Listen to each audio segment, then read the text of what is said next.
A'ouzou billahi minash shaitani rajim. Bismillahir rahmanir rahim. Chers frères, chères sœurs, nous allons aujourd'hui vous parler de ces deux astres, le soleil et la lune. Dieu subhanahu wa ta'ala a créé les cieux et la terre et tout ce qu'il y a entre les deux. Il est également à l'origine d'autres mondes dont nous ignorons pour beaucoup l'existence. Il orna sa création suivant sa volonté. Il créa deux astres qui sont le soleil et la lune. Leur particularité réside dans le fait qu'ils se trouvent dans le monde Ghaib, le monde des réalités cachées, et malgré cela, ils ont une importance capitale pour la vie d'ici-bas ou le monde Shahada. Les scientifiques du monde Shahada sont les héritiers des scientifiques de Ghaib qui sont appelés les Mafatihul Kunuz. Ces derniers sont en charge du calcul et du décryptage de toutes les lumières provenant de la Terre et qui rentrent dans le ciel. Les scientifiques du monde Shahada, qui ont quelque part hérité du secret des Mafatihul Kunuz, ont réussi à trouver des planètes telles que Pluton, Uranus, Jupiter, Neptune, pour ne citer que celles-là. Ils ont également découvert des astres qu'ils ont nommés la Lune ou le Soleil. Ils sont même allés plus loin en disant que Neil Armstrong est allé sur la Lune. Mais ces révélations n'engagent que ces scientifiques. En allant au premier ciel, on rencontre en chemin d'énormes boules capables, en cas de chute sur Terre, de détruire un pays tout entier. Au toucher, ces boules ressemblent à de la matière glacée recouverte de poussière. Ces boules tournoient dans l'espace au gré du vent. Sur certaines d'entre elles se trouvent des satellites plantés par les scientifiques. Ce qui est impressionnant et qui donne matière à réflexion, c'est le fait que ces boules existent dans l'espace depuis plus d'une trentaine d'années, mais ne sont nullement impactées par la chaleur des rayons du soleil. Leur matière glacée est toujours intacte, car elles sont protégées par la poussière qui les recouvre. Ces boules sont comparables à un canari en argile dans lequel de la glace a été introduite. Dieu subhanahu wa ta'ala a créé le soleil et la lune et les a laissés dans le monde Ghaib. Le soleil se déplace entre le 4e et le 6e ciel. Il a un parcours bien particulier qui ne dépasse pas cet espace qui lui est délimité. En période de grand froid, le soleil se situe au 6e ciel. Quand il fait chaud, il est au niveau du 4e ciel. Le 3e ciel ne fait pas partie de son circuit, car s'il devait arriver à ce niveau, il n'y aurait plus eu de vie sur Terre. La chaleur intense que dégageraient ces rayons détruirait la couche d'ozone et toute vie sur la planète. La Lune, quant à elle, se trouve au 6e ciel. C'est cet endroit qui lui a été assigné. Elle n'en sort jamais, contrairement au Soleil. En dehors des 7 cieux que nous connaissons, Dieu subhanahu wa ta'ala a créé d'autres cieux qui n'ont pas été étalés et qui sont cachés aux yeux des gens. Le ciel appelé Haqa'iq al-Munzil ou Haqiqatul Munzil en fait partie. C'est à partir de ce ciel que le soleil et la lune ont été découpés. Dieu subhanahu wa ta'ala a regroupé l'âme de l'ensemble des Qutb Zaman ou pôles de leur époque, qui sont au nombre de 325, les positionna en forme de cercle sur ce ciel. Il découpa cette partie du ciel occupée par ses saints et en fit le soleil. C'est pour cette raison que lors de l'assemblée générale hebdomadaire de la Hadaratul Ilahiyya, assemblée céleste, les Qutb Zaman se targuent de dire qu'ils étaient présents lors de la création du soleil. La lune, à son tour, a été créée à partir du cercle formé par les Qutb al-Artab.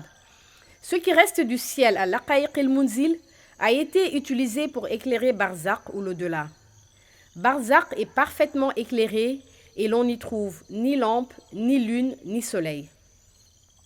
Le soleil et la lune ont été ensuite installés chacun dans une orbite. Dans le verset 5, sourate 55, Dieu subhanahu wa ta'ala dit الشمس والقمر بحسبان. Le soleil et la lune évoluent selon un calcul minutieux. Ce calcul est très important. Le soleil est une boule qui est entièrement éclairée. Il n'a aucun côté obscur et sa superficie est 70 fois supérieure à celle de la Lune. Le Soleil est constitué de deux côtés, un côté droit et un côté gauche. Ces deux côtés éclairent avec la même intensité. Dieu subhanahu wa ta'ala l'a introduit dans une orbite appelée Al-Miqdar. Cette orbite est une sorte d'étoffe découpée du ciel à l'Aqaïq al-Munzil, à l'endroit où ont été découpés le soleil et la lune. Ce sont les fragments de ciel restants après le découpage et qui se trouvent entre les deux parties que Dieu subhanahu wa ta'ala a transformées en orbite. L'orbite a deux faces. La face de droite est de couleur blanche et elle éclaire avec la lumière du soleil. L'autre est de couleur rouge et elle éclaire avec la lumière de la lune. Dieu subhanahu wa ta'ala prit de cette étoffe pour recouvrir le soleil. Cette étoffe est semblable à une matière élastique qui s'adapte à la forme du soleil lorsqu'il est en déplacement. Cette étoffe, lorsqu'elle s'élargit et s'adapte à la forme du soleil en mouvement, ressemble à une canalisation située entre les différents cieux traversés par le soleil, où une de ses extrémités se trouve au 6e ciel et l'autre au 4e. C'est à l'intérieur de cette canalisation que se déplace le soleil. Sourate 55, verset 5. الشمس والقمر بحسبان. Selon les scientifiques, le soleil est immobile, car c'est la Terre qui tourne autour d'elle-même pendant 24 heures. De ce fait, le soleil se lève à l'est et se couche à l'ouest. C'est donc ce qui est à l'origine des décalages horaires et le fait que le jour et la nuit soient observables sur deux zones opposées de la Terre. Mais la réalité est que le soleil n'est pas immobile, il se déplace. Au moment où il quitte le 6e ciel en période de grand froid, il fait le zikr du nom suprême, encore appelé le Ismullah Arzam. C'est pour cette raison qu'à aucun moment, l'intensité de sa lumière ne diminue. S'il arrive qu'on ne le voit pas, c'est que ses rayons sont couverts par les nuages. Il éclaire malgré le fait qu'il soit à l'intérieur de l'étoffe. Et sa chaleur est d'une intensité sans commune mesure. Ce qui provoque cette chaleur, c'est le zikr du nom suprême qu'il pratique continuellement. Le soleil ne peut être approché par aucun individu, car sa chaleur risquerait de faire fondre quiconque s'en approcherait. Les scientifiques ne peuvent analyser le soleil qu'à travers ses rayons. La description du soleil faite à partir de ses rayons est insuffisante. Pour accéder à la réalité de cet astre, il faut revenir à la parole divine qui dit « رب المشرقين ورب المغربين. le Seigneur des deux levants et des deux couchants. Lorsque Dieu subhanahu wa ta'ala souhaite qu'un endroit soit éclairé par la lumière du jour, la partie de l'orbite correspondant à la zone concernée est retroussée. Et lorsque la nuit est voulue pour un autre pays, la couverture al-Miqdar est intensifiée à cet endroit. Ce qu'il faut comprendre, c'est que si le soleil n'avait pas été recouvert par cette étoffe, aucun coin de la terre ne serait dans l'obscurité, car le soleil n'a aucun côté sombre, il ferait jour partout. L'étoffe al-Miqdar, encore désignée l'orbite du soleil, joue un rôle principal dans l'alternance du jour et de la nuit. Lorsque l'étoffe recouvre la totalité de l'astre, ou alors on dit que le soleil est rentré dans son orbite, le monde tout entier est plongé dans la nuit. Si l'étoffe laisse découvrir ne serait-ce qu'une infime partie du soleil, l'on comprend que le jour se lève dans un endroit et que les rayons du soleil s'installent progressivement dans le pays concerné. Tout ceci est l'action de Dieu subhanahu wa ta'ala qui, selon sa volonté, active ou désactive ces différents phénomènes selon que le soleil se trouve au 6e ciel en période de froid ou au 4e ciel dans l'univers de Haïb en période de chaleur. Lorsque les rayons du soleil quittent le 6e ciel pour arriver dans le monde visible au Shahada, ils passent par le 5e ciel, ensuite par le 4e, et ainsi de suite, jusqu'au moment où ils traversent les nuages et atterrissent sur Terre. Ils sont filtrés dans l'atmosphère des différents cieux qu'ils traversent afin que leur intensité et leur caractère nocif soient réduits. La façon dont les scientifiques décrivent l'évolution du Soleil situé à proximité de la Terre est inexacte, car la chaleur qui se dégage de ces rayons anéantirait toute forme de vie dans son environnement proche. Dans la sourate 55, verset 17, رب المشرقين ورب المغربين. les deux levants et les deux couchants, dont Dieu fait allusion, sont en réalité la description faite du soleil et de la lune. Ces deux astres n'ont pas la même manière de fonctionner. Lorsque, par exemple, une partie de l'étoffe est remontée et qu'on dise qu'on est le jour en Afrique, la même étoffe recouvre une autre partie du monde qui se trouve plongée dans la nuit, comme en Chine. Ce verset illustre bien ce phénomène. Il décrit comment Dieu subhanahu wa ta'ala introduit le jour dans la nuit et la nuit dans le jour sans que cela ne perturbe l'ordre préétabli. Le soleil pratique le zikr du Ismullahi Azam ou nom suprême sans interruption. Il arrive que Allah subhanahu wa ta'ala souhaite que le soleil soit caché. Il ordonne à l'orbite al-Miqdar de le recouvrir complètement afin que la lumière soit dissimulée ou que l'intensité de sa luminosité diminue. C'est ce qu'on appelle généralement un temps couvert. C'est ce temps que l'on retrouve à Barzakh où il ne fait ni chaud ni froid. Son climat est tiède. Dieu subhanahu wa ta'ala calcule minutieusement le déplacement du soleil dans son orbite, minute par minute, seconde par seconde. La course du soleil est issue d'un calcul bien millimétré. Les différents moments où l'étoffe éclaire une partie du monde ou au contraire réduit la luminosité d'une autre partie du globe sont savamment orchestrés par le Seigneur Tout-Puissant. Les scientifiques, pensant maîtriser le fonctionnement du soleil et allant même jusqu'à prédire des éclipses avérées, sont persuadés que ce monde dans lequel nous vivons est un monde réel, alors qu'il n'en est rien. En effet, dans la haqiqa, il ne représente qu'un monde virtuel. Le raisonnement est donc biaisé dès la source. Le monde réel se trouve à Barzakh. Celui-ci dans lequel nous évoluons est voué à une fin certaine. Il arrive que le soleil sorte de son orbite al-Miqdar lorsqu'il est en mouvement, ce qui se traduit par un ensoleillement de la majorité de la surface de la Terre. Dieu subhanahu wa ta'ala dit à ce propos: والشمس تجري لمستقر لها ذلك تقدير العزيز العليم. Et le soleil court vers un gîte qui lui est assigné. Telle est la détermination du Tout-Puissant. Le gîte, c'est l'orbite. Quand le soleil sort de son orbite, il est à ce moment dans le 4e ciel. L'orbite est donc une sorte de canalisation qui débute au 6e ciel et se termine au 4e ciel. Une fois que le soleil quitte le 6e ciel, et suivant la procédure qui lui est assignée par Dieu subhanahu wa ta'ala, il déambule à l'intérieur de l'étoffe jusqu'au 4e ciel, où il arrive des fois qu'il sorte de son orbite et se retrouve complètement à découvert. À ce moment précis, la Terre, presque tout entière, se retrouve dans le jour. Aussi, c'est pendant ses sorties de son orbite que le soleil apparaît dans certains pays qui le voient rarement. Mais à chaque fois que ce phénomène se produit, le soleil s'empresse de rejoindre l'orbite qu'il a quittée. Cela ne dure pas plus de 2 heures. Telle est la détermination du Tout-Puissant. والشمس تجري لمستقر لها ذلك تقدير العزيز العليم. Ce verset revient sur la détermination du Tout-Puissant et de l'Omniscient. Il faut comprendre par là que le soleil ne se déplace pas suite à des contraintes environnementales ou à une succession de phénomènes naturels.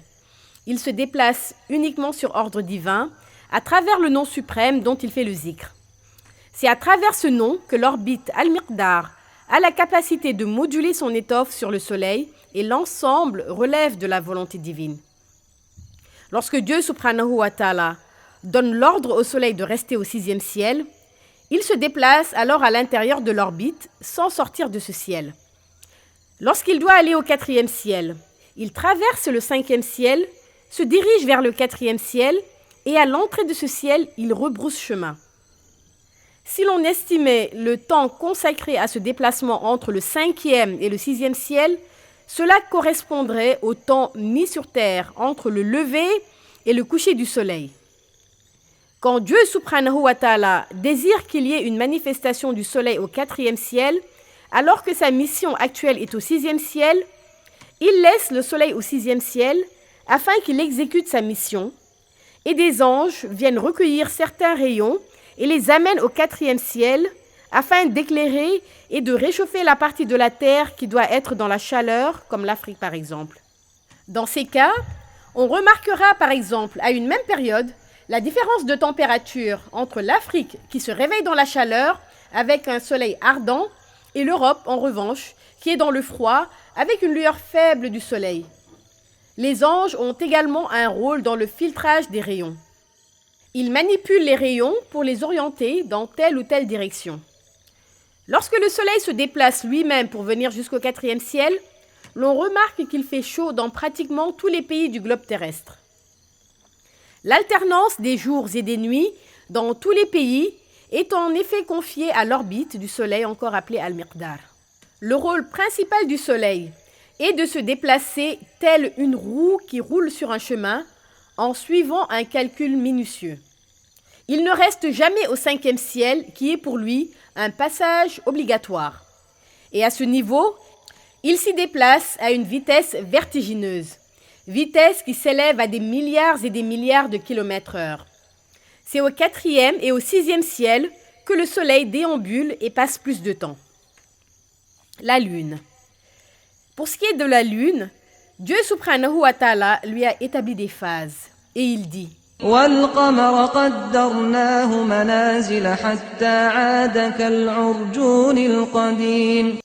Et la lune, nous lui avons déterminé des phases jusqu'à ce qu'elle devienne comme la palme vieillie. Sourate 36, verset 39.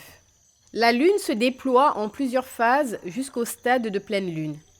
La lune se situe au 6e ciel et ne se déplace jamais. Elle dispose de la même orbite que celle du soleil. À la différence du soleil, seul un côté de la lune est éclairé et c'est le côté droit. L'orbite de la lune est un fragment d'Al-Miqdar, ce qui est normal puisque le soleil est 70 fois plus grand que la lune. L'orbite ne couvre que le côté droit de la lune. Lorsqu'elle en dévoile une partie, l'on parle de croissant lunaire, ainsi de suite jusqu'à ce qu'il atteigne la pleine lune. La lune pratique le zikr des 201 noms du prophète sallallahu alayhi wa sallam. L'évolution du zikr accompagne l'action d'Al-Miqdar. Au zikr du premier nom, l'orbite dévoile une partie de la lune. Au deuxième, une autre partie. Il en est ainsi jusqu'à ce qu'elle atteigne le 101e nom, et là, c'est la pleine lune. L'étoffe s'enlève alors complètement. Au 102e nom, l'effet inverse commence à se produire. L'étoffe, issue du ciel nommé Al-Aqaïq al-Munzil et également de l'orbite du soleil, commence peu à peu à recouvrir l'astre lunaire jusqu'à ce qu'elle la couvre entièrement et qu'elle disparaisse complètement aux yeux des gens au 201e nom. La pleine lune est une période importante dans l'islam. C'est au 14e jour du mois que la lune arrive au 101e nom du prophète. Si l'on décrypte le 101e nom, l'on remarque qu'il correspond à Amin. Toutes les prières formulées durant cette nuit sont exaucées. L'orbite réactive à nouveau son processus afin de rendre visible la lune. Ce processus de réactivation peut durer 1 ou 2 jours. Contrairement au soleil qui se déplace entre les différents cieux, la lune est immobile au 6e ciel. Et c'est à partir de ce ciel qu'elle éclaire le monde. Le monde de Shahada bénéficie de la lumière de ces deux astres grâce à ce ciel nommé Al-Aqaïq al-Munzil dont ils sont issus et dont la lumière naturelle éclaire Barzakh ou l'au-delà. Dieu subhanahu wa ta'ala dit: le soleil ne peut rattraper la lune, ni la nuit devancer le jour. Et chacun vogue dans une orbite. Sourate 36, verset 40. لا الشمس ينبغي لها أن تدرك القمر ولا الليل سابق النهار وكل في فلك يسبحون. En effet, l'orbite du soleil, comme un tuyau de canalisation reliant les 3 cieux dans ses entrailles, le soleil semblable à une roue lancée dans une course effrénée menant une mission divine. En revanche, la lune, immobile au 6e ciel, n'est pas entièrement recouverte par l'étoffe al-Miqdar, car la partie non éclairée de la Lune n'est pas concernée par ce processus. Le Soleil se déplace à l'intérieur de son orbite. Quant à la Lune, elle ne bouge pas. C'est uniquement son orbite qui couvre sa face droite qui est mobile. Donc, les deux astres ne peuvent pas se rencontrer. C'est ce qui explique le verset cité ci-dessus. Cependant, il peut y avoir un rattrapage entre leurs orbites. Lorsque la Lune, dans son zikr, arrive au 101e nom et que l'étoffe se détache de la Lune, en attendant de recommencer le processus de réactivation des phases, il peut arriver que l'étoffe s'envole, dérive pour entrer dans l'orbite du Soleil et bloquer ce dernier dans son évolution. C'est ce phénomène que l'on appelle éclipse lunaire. Lorsque cet événement survient, l'étoffe de la Lune projette les rayons lunaires sur le Soleil et inversement, le Soleil envoie ses rayons sur l'orbite de la Lune. Ce qui donne l'impression que la Lune s'est introduite dans un endroit. Le Soleil, bloqué dans son zikr du nom suprême, s'arrête et la Lune, en attente du retour de son orbite, s'arrête sur le zikr du 101e nom du prophète. Les éclipses lunaires ont généralement lieu lors de la pleine lune. C'est rare qu'une éclipse se produise en dehors de cette période. Les savants mystiques font donc des prières lors des éclipses. Pourquoi faire des prières? Dieu subhanahu wa ta'ala, dans le verset cité plus haut, nous dit لا الشمس ينبغي لها أن تدرك القمر ولا الليل سابق النهار وكل في فلك يسبحون. Le soleil ne rattrape pas la lune, comme la nuit ne peut devancer le jour. Chacun vogue dans l'orbite qui lui est propre. Suite à une éclipse qui s'est produite, un événement majeur se prépare derrière et les savants en ont conscience. Dieu subhanahu wa ta'ala nous dit لا أقسم بيوم القيامة ولا أقسم بالنفس اللوامة أيحسب الإنسان أن لن نجمع عظامه بلى قادرين على أن نسوي بنانه بل يريد الإنسان ليفجر أمامه يسأل أيان يوم القيامة فإذا برق البصر وخسف القمر وجمع الشمس والقمر.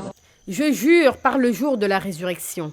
Mais non, je jure par l'âme qui ne cesse de se blâmer. L'homme pense-t-il que nous ne réunirons jamais ses os? Mais si, nous sommes capables de remettre à leur place les extrémités de ses doigts. L'homme voudrait-il continuer à vivre en libertin? Il interroge. À quand le jour de la résurrection? Lorsque la vue sera éblouie, correspond au moment où l'orbite de la Lune entre dans celle du Soleil, et que la Lune s'éclipsera. Explique le fait que le Soleil envoie ses rayons à la Lune et donne l'impression que la Lune est recouverte, et que le Soleil et la Lune seront réunis. C'est bien là la description de la fin du monde. Et c'est ce qui explique les prières faites par les savants mystiques pour débloquer au plus vite cette situation. Un secret mystique est détenu par certains savants pour remettre les choses en ordre. Il leur suffit de faire le zikr du 101e nom du prophète, là où s'est arrêtée la lune, en l'associant au zikr du Ismullah al-Azam, récité par le soleil, pour que la situation se décante. Ces paroles prononcées par les saints viennent en renfort intensifier le zikr de ces deux astres et chaque élément pourra rejoindre sa place initiale. Les scientifiques expliquent ce phénomène autrement. Ils disent que la Terre ne tourne autour du Soleil et qu'une éclipse de lune survient lorsque le Soleil, la Terre et la Lune sont alignés. Cependant, la réalité céleste est tout autre. Le dénouement. Par tous ces phénomènes, Dieu subhanahu wa ta'ala démontre sa grandeur car il est le Seigneur des deux levants et des deux couchants. Sourate 55, verset 17. رب المشرقين ورب المغربين. Les deux levants, il s'agit du moment où l'on voit dans le ciel le soleil et la lune. La lune faisant le zikr du 101e nom du prophète, débarrassé de son orbite, parti à la dérive, et le soleil, éclairant le jour avec ses rayons, faisant le zikr du Ismullah al-Azam. À ce moment, Dieu subhanahu wa ta'ala revendique qu'il est le Seigneur des deux levants et des deux couchants. Lorsque chacun de ces astres retrouve sa place et que tous les deux restent cachés aux yeux des gens, Dieu subhanahu wa ta'ala revendique encore une fois son pouvoir en s'attribuant le titre de Seigneur des deux levants et des deux couchants. Les deux astres retrouvent respectivement leur orbite naturelle et continuent à faire le zikr qui leur est assigné. L'orbite de la Lune revient se positionner en la recouvrant progressivement. Le Soleil reprend sa trajectoire qui est de voguer du 6e ciel vers le 4e ciel. C'est ce moment-là qui est appelé la déclinaison. Les deux astres communiquent à cet instant et s'échangent les zikrs. Le Soleil prend la lumière de Dieu, qui est le nom suprême, l'adresse à la Lune, qui en retour adresse les noms du prophète sallallahu alayhi wa sallam dont il fait le zikr au Soleil. C'est une relation mystique qu'ils sont en train de développer. Les saints qui ont le pouvoir d'assister et d'entendre ces échanges sont fascinés par la scène qui se déroule sous leurs yeux. L'interprétation de ces phénomènes par les scientifiques est erronée, car Dieu subhanahu wa ta'ala affirme que le soleil et la lune évoluent selon un calcul minutieux. Sourate 55, verset 5. الشمس والقمر بحسبان. C'est Dieu qui calcule tout le processus de progression de ces deux astres. C'est lui qui mesure la façon dont le soleil s'exprime pour exalter son nom. Il mesure également la façon dont la lune pratique le zikr des noms du prophète sallallahu alayhi wa sallam. La lumière du soleil est en réalité la somme de la lumière de Dieu et de celle du prophète. La lumière de la lune concentre en elle la lumière du prophète. Leur orbite, encore appelée Al-Miqdar, est la Khatmiya, qui est la lumière de Maulaya Cheikh Ahmad Tidiane Chérif radiyallahu ta'ala anhu, qui incarne à la fois la lumière du soleil et celle de la lune. Les scientifiques du monde Shahada ont hérité de la science des Mafatihul Kunuz ou les mathématiciens du ciel. Ils peuvent prédire le moment où une éclipse va se produire grâce aux effets des rayons solaires détectés par les satellites. Ils se trompent rarement. Leurs prédictions sont généralement avérées. C'est Dieu qui leur a donné cette science. La lumière de la lune est rouge et très belle. Accompagnée de son orbite Al-Miqdar, lors du zikr des 201 noms du prophète, la lune produit des étincelles de lumière différentes qui jaillissent à chaque nom exalté. Des lumières de taille variable sont produites. Les plus grosses sont appelées des comètes. L'apparition de ces comètes est organisée par Dieu. Elles ont une incidence sur la vie des gens sur Terre. Elles prédisent des événements qui doivent se produire pour certaines personnes et annoncent aussi le départ de certaines personnes qui doivent quitter ce monde si bas pour rejoindre le monde de Barzakh. Tout est réglé par Dieu. Cette science contredit les théories scientifiques selon lesquelles l'homme est allé sur la lune et y a planté un drapeau. Cela n'est pas possible, car la lune dont nous parlons est entourée d'anges qui la protègent et qui l'accompagnent dans son zikr. Nul scientifique ne peut accéder au 6e ciel et encore moins d'y planter quoi que ce soit, à moins de détenir un pouvoir mystique. Nous remercions particulièrement le Khutbul Artabul Kabir, Seydi Mohamed El-Cheikh, pour ses enseignements inédits. Assalamu alaikum wa rahmatullahi ta'ala wa barakatuhu.